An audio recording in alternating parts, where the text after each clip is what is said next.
কপালে আমার মদিনা যাওয়া মনে বড় বাসনা মনে বড় বাসনা আর ও দরদি নবী আমার একবার ডাকো না আর ও দরদি নবী আমার একবার ডাকো না কবে হবে কপালে আমার যাওয়া মদিনা মনে বড় বাসনা মনে বড় বাসনা যদি পেয়ে যাই তোমার আদেশ দয়া মায়া ছেড়ে দৌড়ে দৌড়ে নবী যাব তোমার দেশ জোরে বলেন ইয়া রাসূলুল্লাহ আরো জোরে বলেন ইয়া রাসূলুল্লাহ যদি পেয়ে যাই তোমার আদেশ দয়া মায়া ছেড়ে দৌড়ে দৌড়ে নবী যাব তোমার দেশ তোমার আদেশ বিনে কে যায় সোনার মদিনা এ জীবন শুধু চাই গো নবী তোমার করুণা আর ও দরদি নবী আমার একবার ডাকো না কবে হবে কপালে আমার যাওয়া মদিনা মনে বড় বাসনা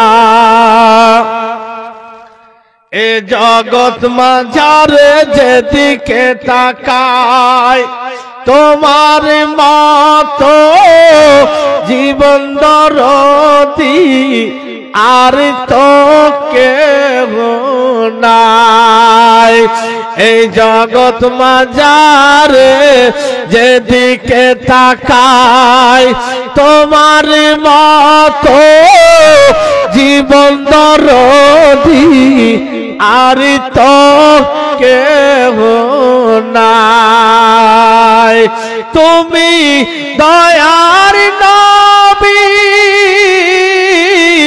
সোজা পথের দিশারি তোমার ওসিলায় পার লেগে যায় তোমার ওসিলায় পার লেগে যায় ভাঙ্গা সাফিনা আরে ও দরদি নবী আমার একবার ডাকো না কবে হবে কপালে আমার যাওয়া মদিনা মনে বড় বাসনা মনে বড় বাসনা পৌঁছে যদি যায় মদিনায় কেন্দে কেন্দে বলবো নবী দেশে যাব না নবীর প্রেমিকরা কি বলছেন দেখেন নবীর প্রেমিক হয়ে কবি লিখছেন পৌঁছে যদি যায় মদিনায়, কেন্দে কেন্দে বলবো নবী দেশে যাব না। কেন্দে কেন্দে বলবো নবী দেশে যাব না। তুমি হলে দয়ার দন্দারি, একটু দয়া করো না। দাও কাটাতে শেষ জীবনটা, দাও কাটাতে শেষ জীবনটা সোনার মদিনায়। আরে ও দরদি নবী আমার, একবার ডাকো না। কবে হবে কপালে আমার যাওয়া মদিনা, মনে বড় বাসনা, মনে বড় বাসনা। আরে ও দরদি নবী আমার, একবার ডাকো না। যদি পেয়ে যাই তোমার আদেশ, ঘর বাড়ি ছেড়ে দৌড়ে দৌড়ে নবী যাব তোমার দেশ। তোমার আদেশ বিনা কে যায় সোনার মদিনায়। এই জীবনে চাই গো শুধু তোমার করুণা।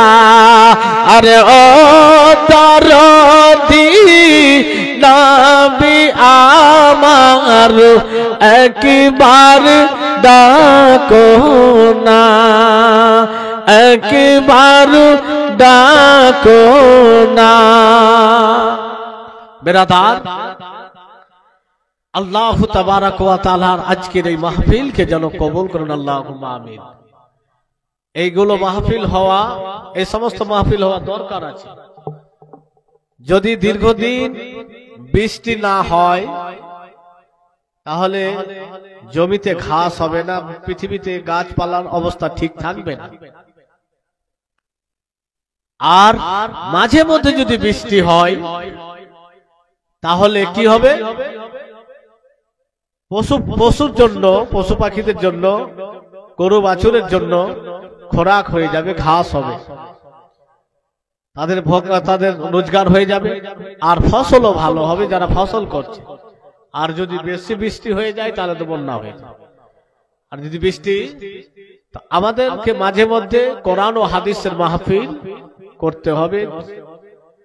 কারণ আল্লাহ তাবারক ওয়া তাআলার এক জামাত ফারিস্তা, আল্লাহর ফারিস্তারা পৃথিবীর বুকে আসেন এবং ঘুরতে থাকেন, দেখতে থাকেন। কি দেখেন? যে কোথায় কে কি কাজ করছে। এবার তারা পৃথিবীর বিভিন্ন জায়গায় ছড়িয়ে ছিটিয়ে চলে যায়। বিভিন্ন জায়গাতে বিভিন্ন ফারিস্তারা যায় এবং দেখে, যদি কোনো জায়গা থেকে 10 জন মিলে একসঙ্গে জুয়া খেলছে বা অন্য খারাপ কাজ করছে, তার নাম, তার বাবার নাম নোট করে নিয়ে ফারিস্তারা আল্লাহর কাছে পৌঁছে দেয়। তদরূপী আজকের এই মাহফিল হচ্ছে বা আরো কোথায় মাহফিল হচ্ছে, জিকির ও আজকার হচ্ছে, ফারিস্তারা ওখানে যায়, উপস্থিত হয় এবং যারা এই মাহফিলে আদব সহকারে বসে আছে, নেকির উদ্দেশ্যে বসে আছে, তার নাম, তার বাবার নাম লিখে আল্লাহর কাছে পৌঁছে দেয়। জোরে বলেন সুবহানাল্লাহ। আপনারা ভাবছেন যে কাঠল বাড়ির আমরা বসে আছি, কিন্তু না, আল্লাহর ফারিস্তারা আপনার আমার নাম এবং পিতার নাম সহকারে লিখে আল্লাহর কাছে রিপোর্ট পৌঁছে দেয়। আর এই মতো মাহফিলকে হাদিস তারা দেখে খুশি হয়, আল্লাহ খুশি হয় যে আমার বান্দা বান্দীরা কোরআন ও হাদিসের আলোচনা শুনছে, ইসলামের শিক্ষা নিচ্ছে, জ্ঞান অর্জন করছে। বেরাদার, রাসূল পাক সাল্লাল্লাহু তাআলা আলাইহি ওয়াসাল্লামের হাদিস থেকে যেটা জানতে পারা যায় যে এক ঘন্টা কোরআন ও হাদিসের আলোচনা শোনা সারা রাত নফল ও ইবাদত অপেক্ষা বেশি উত্তম। জোরে বলেন সুবহানাল্লাহ। তো আমাদেরকে শুনতে হবে জ্ঞান অর্জন করার উদ্দেশ্যে এবং আমল করার উদ্দেশ্যে। আজকে সহজে আপনারা 1 ঘন্টা কি কয়েক ঘন্টা কেউ কাটিয়ে দিচ্ছে, কেউ এখন আসলো দিয়ে চেষ্টা করবেন শেষ দোয়া করে বিদায় নেওয়ার। বেরাদার ইসলাম, আমরা ভাবছি যে উম্মুকের মাহফিল হচ্ছে, और চালিসা হচ্ছে, और জানাজা হচ্ছে, और আজকে কবর জিয়ারত হচ্ছে। আজকে আমরা और বলছি, কিন্তু আমার যখন হবে তো আমি কি থাকবো? আপনার হবে, আপনি থাকবে, আমরা কেউ তখন নিজে থাকবো না। জীবনে প্রথম গোসল আমরা অন্যের হাতে করি নাকি, এবং জীবনের লাস্ট গোসল আমরা অন্যের হাতে আমাদের হয়। কিন্তু আফসোসের বিষয়, মুসলমান যদি মৃত্যুবরণ করার পরে গ্রামে যদি করা হয় তো অধিকাংশ মানুষ বলে দিবে যে গোসল দেওয়াতে জানি না। বলে না যে মৃত্যু ব্যক্তিকে গোসল দেওয়াতে জানি না, কাফন পড়াতে জানি না। তো আপনি যখন জীবিত থাকলেন আপনি জানলেন না, আপনি কাফন পড়াতে পারলেন না, আপনি ইন্তেকাল করলেন, তো আপনাকে কে পড়াবে? ভাবতে হবে তো, ভাবতে হবে তো। তো বেরাদার, তো মৃত্যু ব্যক্তির গোসল আর জীবিত ব্যক্তির গোসল কি আলাদা? মৃত্যু ব্যক্তির গোসল পানি দিয়ে করাতে হবে, জীবিত ব্যক্তির পবিত্র পানি দিয়ে করতে হবে। পার্থক্য থাকবে যে মৃত্যু ব্যক্তির গোসলটা করাতে হবে আর জীবিত ব্যক্তি নিজে করবে। কথা বুঝতে পারেননি? মৃত্যু ব্যক্তির গোসল আর জীবিত ব্যক্তির গোসলের বিধান এক, পার্থক্য এইটুকু যে নিজে করবে আর ওকে করাতে হবে। বেরাদার ইসলাম, এবার যদি আপনি এখন বলেন যে আমরা গোসল দেওয়াতে পারবো না, তার মানে কি নিজের গোসলটাই নিজে জানে না নাকি? যদি এখন কেউ এই কথা শোনার পরও যদি বলে যে মৃত্যু ব্যক্তিকে আমি গোসল দেওয়াতে পারবো না, তাহলে নিজের গোসলটাতে নিজে জানে না। আর জানবে কি করে? নদীতে যদি কেউ গোসল যায়, একদম লুঙ্গি কেউ উঠিয়ে দিয়ে লাফিয়ে পড়ে গেল, বেহায়ার মতো গোসল করে। কিছু ভাই আছে, স্ত্রী আছে, মেয়ে আছে, ভাতিজা আছে, ভাবিরা আছে, কিছু নাই, লজ্জা শরম কিছু নাই, ছোট পেট পরে গোসল করে। নাউজুবিল্লাহ মিন যালিক। এটা নবীর আদর্শ না, এটা কোনো সাহাবায়ে কেরাম এমতো করেনি।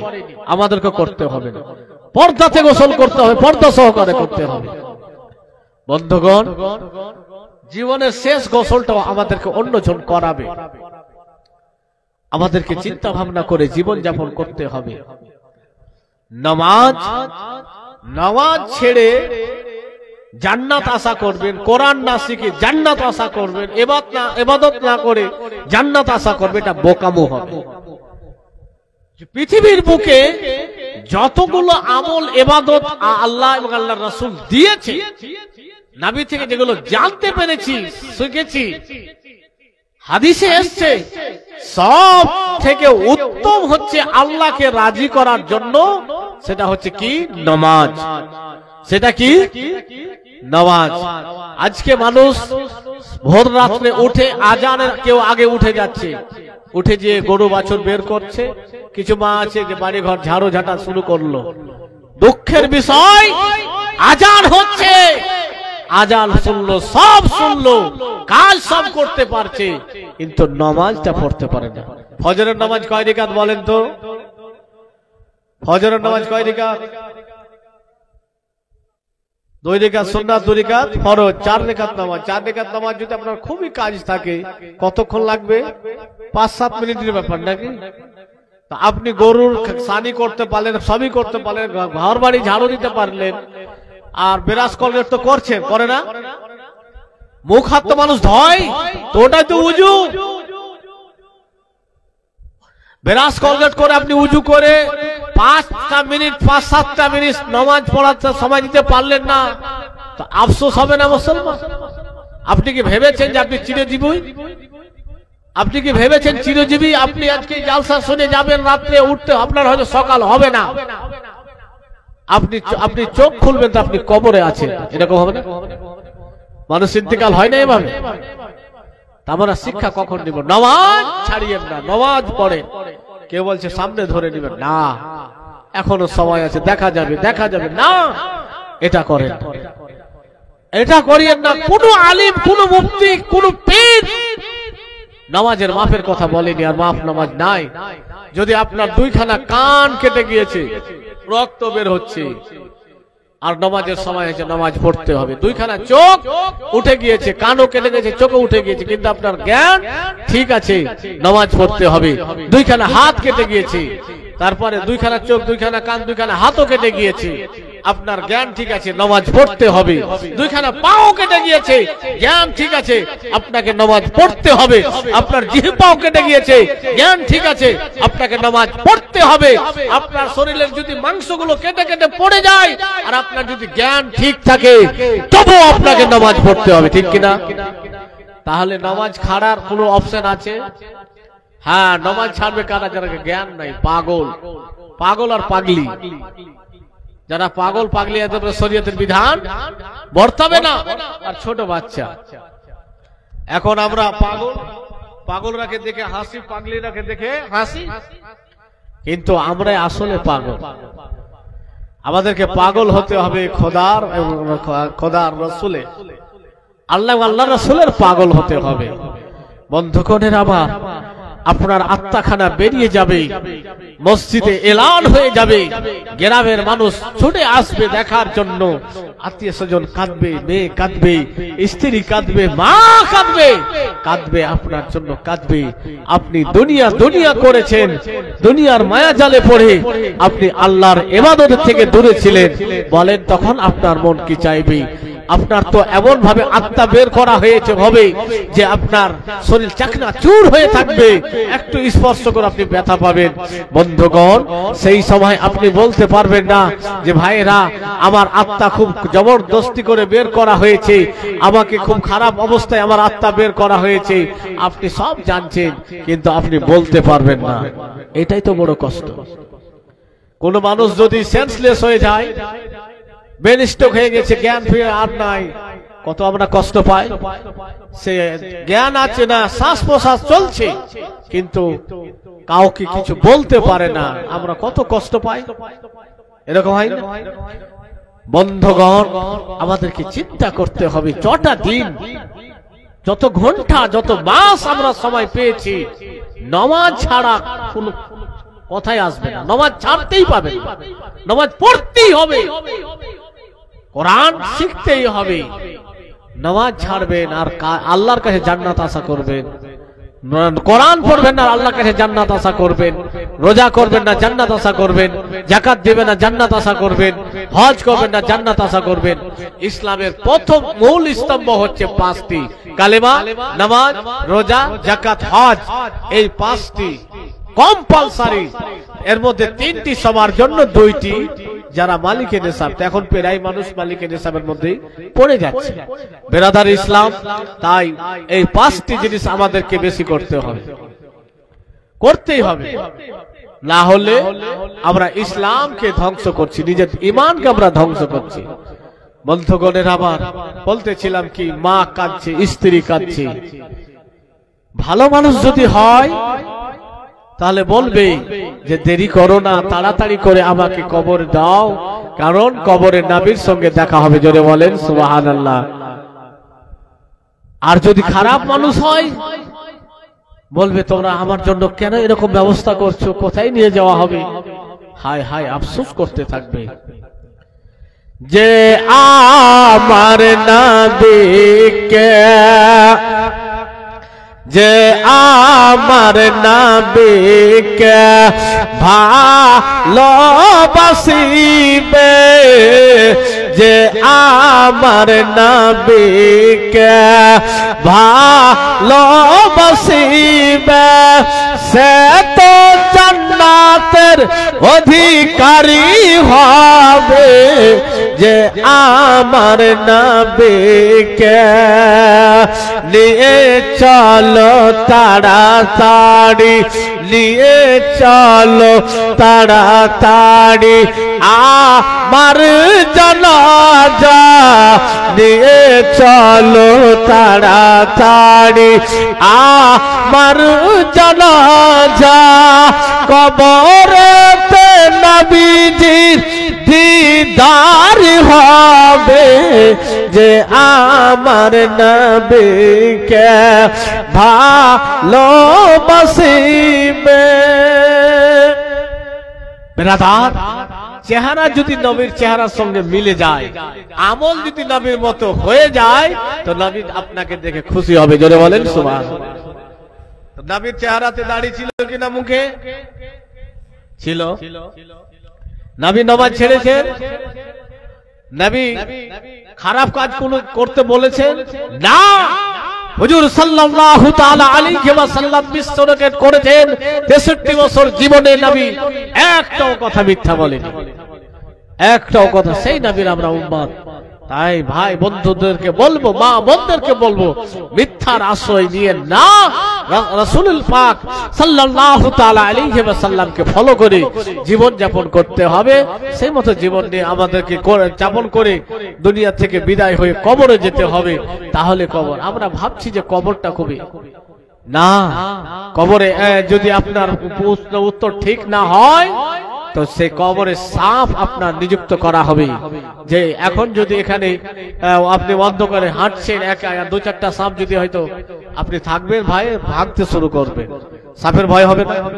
কিন্তু কবরে কি ছেলে থাকবে, মেয়ে থাকবে, লাঠি রান্না থাকবে, কিছু থাকবে না। কাজ এই সাপের ছবল থেকে আমাকে আপনাকে বাঁচাবে আমার নামাজ, আমার রোজা, আমার যাকাত, আমার হজ, আমার তাওহীদ আমাকে এইগুলো থেকে বাঁচাবে।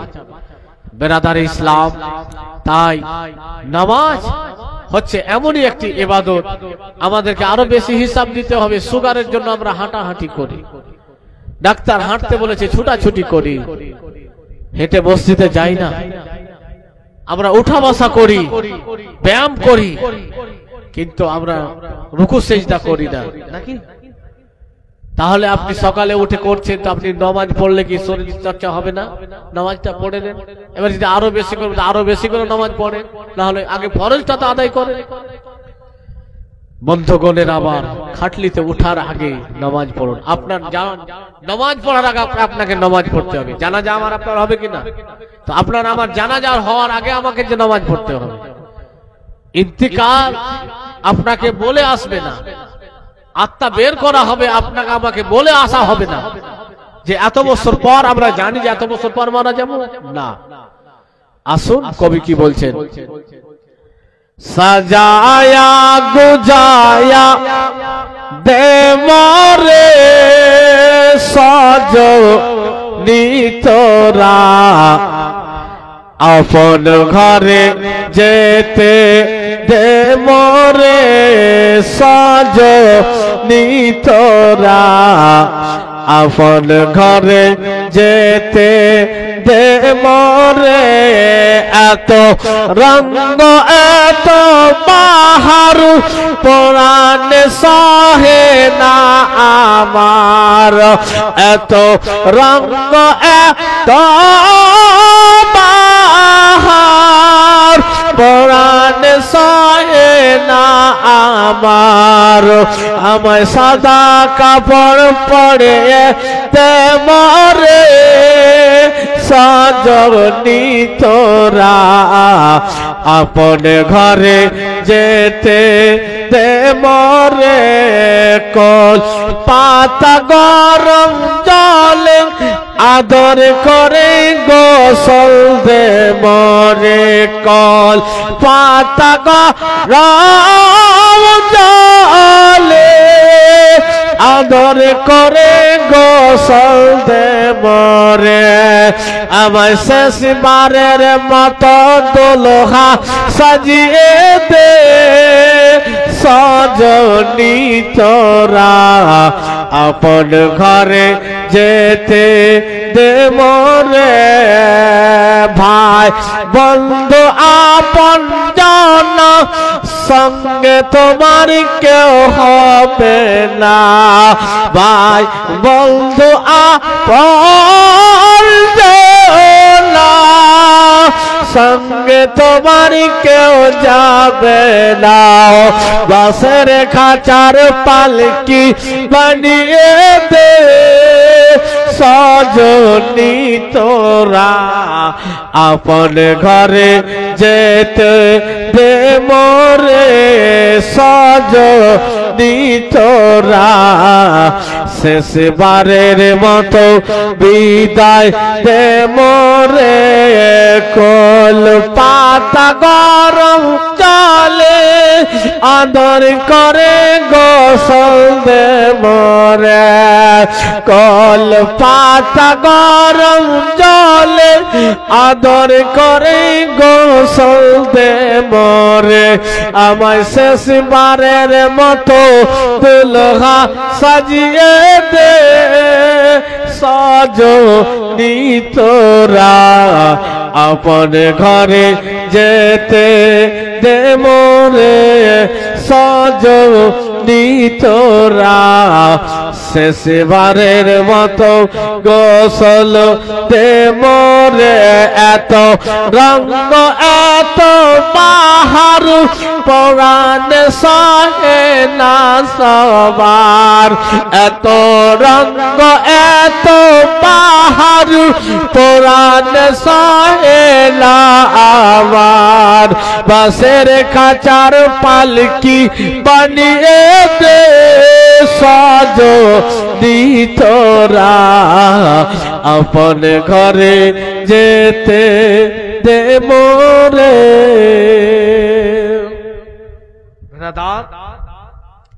আসো আল্লাহ তাবারাক ওয়া তাআলা বলেছেন কুল্লা আসআলুকুম আলাইহি আজরা ইল্লাল মাওয়াদ্দাতা ফিল কুরবা